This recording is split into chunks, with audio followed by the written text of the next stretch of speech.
ভাই কি হৈছে এই তো মই বহুকেইদিন হ'ল এটা দলিল ওলাব দিছিলোঁ নকল কপি আজি চাব ৰেজিষ্টাৰ অভয়পুৰীত আহিছোঁ আহি চাওঁ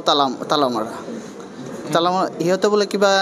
দলিলৰ কাম কৰিছিল নেকি সেইকাৰণে তালা মাৰিছে যাৰ কাৰণে লগ পাইছে নেকি নাই আজি লগ পোৱা নাই তাতে তালা ফুল্লি লক কৰা আছে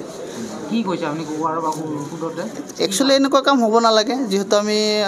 পাব্লিকে ইয়াৰ কাৰণে হাৰাশাস্তি হ'ব লাগে হয়তো এজনে কাম কৰিছে কিন্তু এতিয়া আমি গোটেই পাব্লিকে হাৰাশাস্তি হ'ব লগা হৈ আছে আমি সময়মতে ছাৰ্ভিচখিনি নাপাওঁ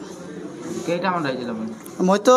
10:30 মানত আহিছোঁ আহি এতিয়া 1:30 হ'লেই চাগে এতিয়ালৈকে বন্ধই আছে